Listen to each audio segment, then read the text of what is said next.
Well, for one thing, avoid the comfortable idea that the mere form of government can of itself safeguard a nation against despotism. For big business, despotism was often a useful tool for securing foreign markets and pursuing profits. One of the U.S. Marine Corps' most highly decorated generals, Smedley Darlington Butler, by his own account, helped pacify Mexico for American oil companies, Haiti and Cuba for National City Bank, Nicaragua for the Brown Brothers Brokerage, the Dominican Republic for sugar interests, Honduras for U.S. fruit companies, and China for Standard Oil. General Butler's services were also in demand in the United States itself in the 1930s, as President Franklin Delano Roosevelt sought to relieve the misery of the Depression through public enterprise and tougher regulations on corporate exploitation and misdeeds. More power to you, President Roosevelt. The entire country's behind you, thrilled with hope and patriotism. But the country was not entirely behind the populist president. Large parts of the corporate elite despised what Roosevelt's New Deal stood for.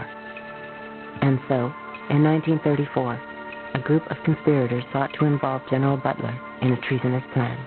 The plan as outlined to me was to form an organization of veterans, to use as a bluff or as a club at least, to intimidate the government. But the corporate cabal had picked the wrong man. Butler was fed up with being what he called a gangster for capitalism.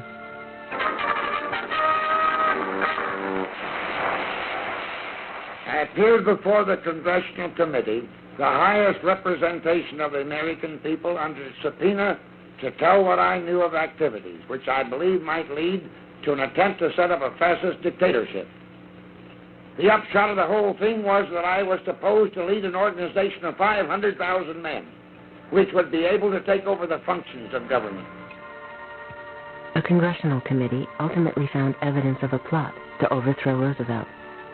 According to Butler, the conspiracy included representatives of some of America's top corporations, including J.P. Morgan, DuPont, and Goodyear Tire. As today's chairman of Goodyear Tire knows, for corporations to dominate government, a coup is no longer necessary. Corporations have gone global. And by going global, the governments have lost some control over corporations. Regardless of whether the corporation can be trusted or cannot be trusted, governments today do not have over the corporations the power that they had and the leverage that they had 50 or 60 years ago.